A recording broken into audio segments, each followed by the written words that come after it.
Okay, live.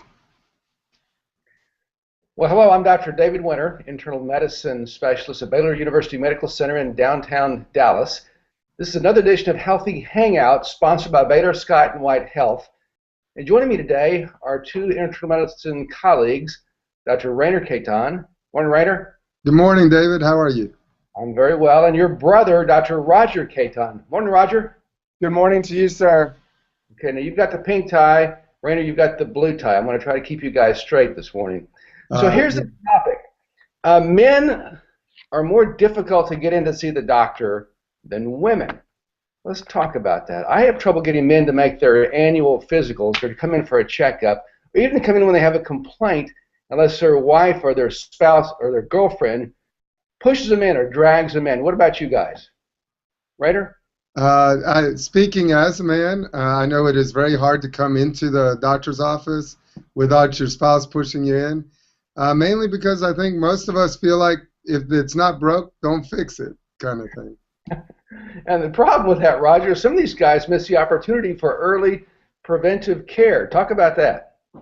Well, one of the things that you and I had talked about in Rainer, when we talk to our men, when you grab them, if they come in for a sick visit, we try to talk about prevention, like colonoscopies, screening for colon cancer, screening for prostate cancer, and then checking their cholesterol, because a lot of men are surprised. They're like, I live a healthy life, I work out, and then they have a cholesterol like 250 or something, and you're like, hey, these are things we need to work on. That's why we want you to come into the office.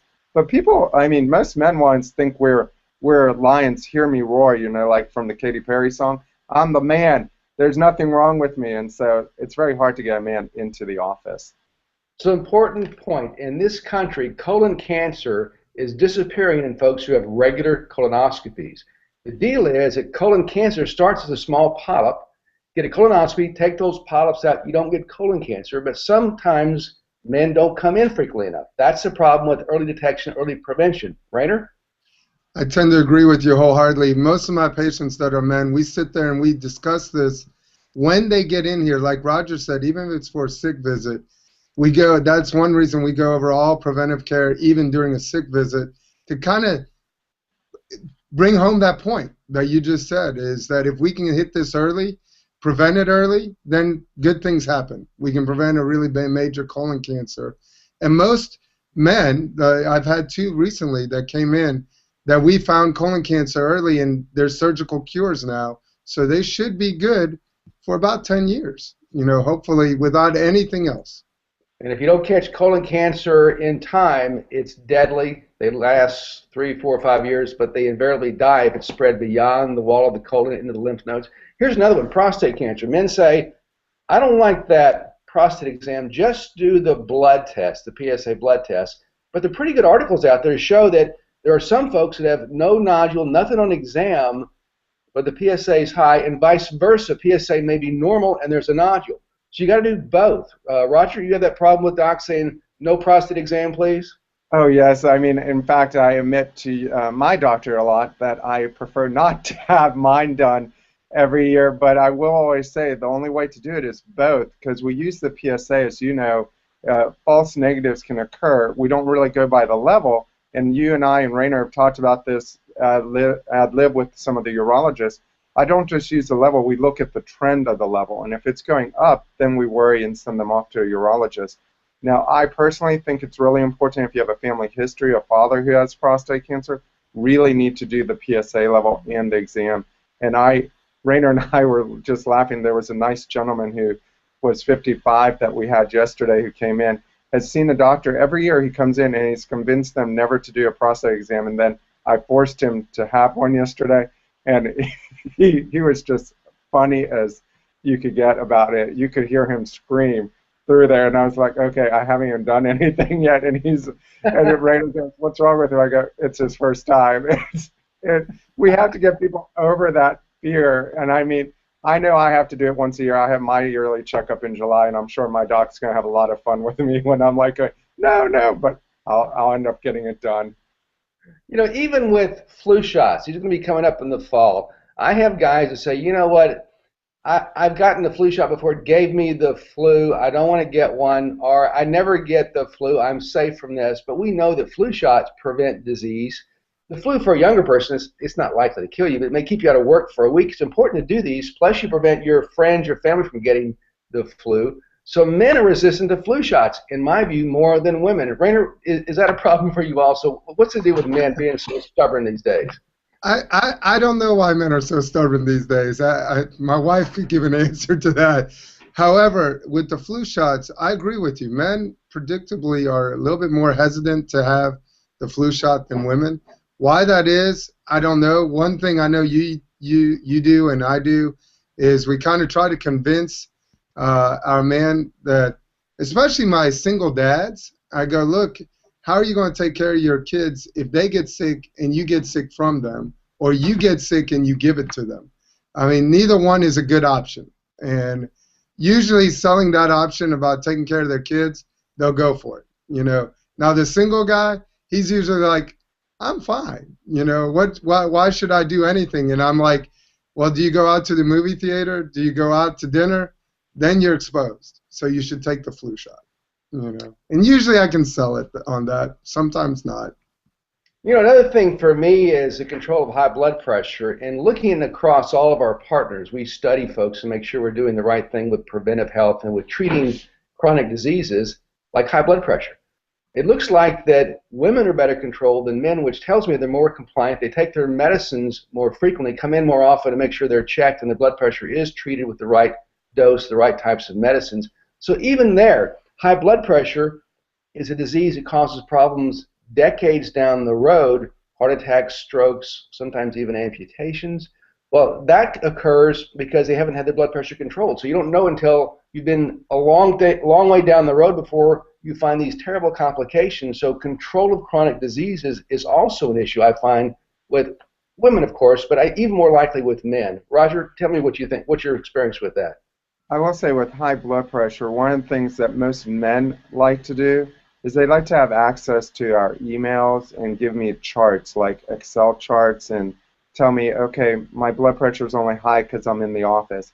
And I'm willing to share my email and my cell phone number with most of my patients. Rainer and I probably are like you. You, I know, give it to 100% of your patients. Probably about 70% of mine have my cell number or my email. And I'll look over the charts for those to make it work with them. Because men tend to not want to come into my office as much as the women will. And the men will send me Excel charts, and their readings look perfect always at their home. When they come in, then it's always higher, and I go, okay, let's go ahead and do an ambulatory monitor that's a little more sophisticated, and then they'll have it. My biggest fear with people who have high blood pressure is the heart disease, stroke, and especially if they have diabetes, is peripheral vascular disease and amputations then. So we try to tell them, and I know you, Rainer, and all of us have talked to the public, to our patients, to our employees, about the importance of high blood pressure and why we want to screen for it and get accurate numbers. So I'm like you, and I know we have this Just for Guys weekend where they're going to get to talk about all these issues also again, but I'm hoping we can capture more men. Like our own father hasn't had his annual exam in over 18 months and needs to see his doctor, and Rainer and I were pushing him last week that even though you feel well, you need to be seen at least once a year. That's why they send those reminders. And so he needs to get in and get his blood pressure checked because people don't realize the importance of it as a silent killer. And of course, we're stereotyping. Not all men are this bad. In fact, I love the engineers. They're so compulsive. They want to look at every number. They want everything controlled perfectly. Some lawyers, some doctors, some accountants are like that. But some of these macho guys think they're bulletproof. Some of them do. And those are the ones that I worry about because they don't tell you all the time. I found that with those type of folks, I want to take more time to let them think, let them open up, because it's so. I've had this several times when at the end of a long discussion about their health, they'll say, you know what? Now that I'm sitting here, I've been having a little bit of chest pain. Whoa! Tell me about that. That usually is the most significant thing they're going to tell you. But if you don't give them time, they won't bring it up. Rainer, I know you've seen this also. These stoic guys that. They're not going to tell you something unless you give them the time or really ask probing questions to draw it out. I agree with you wholeheartedly, especially your macho guys, or even the more quiet guy who's just used to doing his own thing and not wanting to say anything. Looking at his health is if he says anything, it's more of a sign of weakness than truly helping himself. And like you, I think there was a study a while back that said that the general doctor will interrupt his patient less than 1 minute into the interview. If you give them time to talk, I really have seen, like you, someone brings up, like in the middle, right before we start the exam, after we've already talked about the family history and everything else, all of a sudden he'll bring up, I've had this, nagging headache, or I've had this nagging chest pain.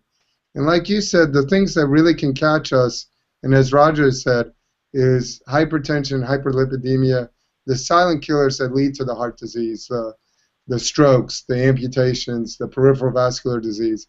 And we really need to do a better job of letting these guys just talk. So the big topic here is prevention. This applies also to women because we have noticed in this country, good studies show that the incidence of heart attacks is decreasing, strokes are decreasing, colon cancer is decreasing. We're catching breast cancer, prostate cancer earlier when it's more treatable. So it's about prevention, and it's about controlling chronic illnesses. We all need to get our patients to do this better. So the message, I think, for everyone out there is pay attention to your doctor. Ask them, what do I need to be doing next? When should I come back? What should I be looking for? Roger, how do you get this to your patients? So summarize this, if you would, for the people out there that are watching. The one thing I tell most of my patients when they first Roger? come to me. Yes, can you hear me? This is Roger. Can you hear me? David and Aaron, can you hear me? I can now, yes. All right, I apologize. One of the things that we usually Yes, I can hear you. Most of my new patients, I'll tell them, please go ahead and come in and bring me a list the next time we talk about it so that we can hit all the highlights.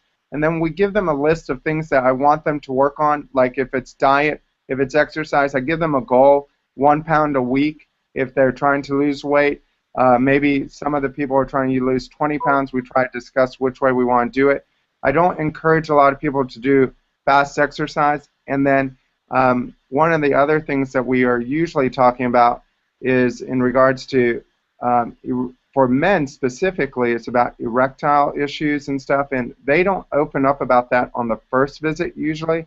It's usually the second visit because they're a little embarrassed about it. And it takes time, like you all were saying, to talk to the men, let them feel comfortable with you, and then they'll open up and they'll tell you all their issues, and then we can get them working, because sometimes it's just a blood pressure medicine, or it could be blood pressure that's causing them to have issues in that area, and we can work on that and help them gain their stamina again to be healthy men.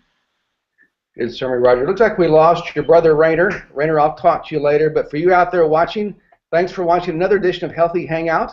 We'll see you next time. Thank you. Bye. Thanks. Rainer, pop back in. Okay.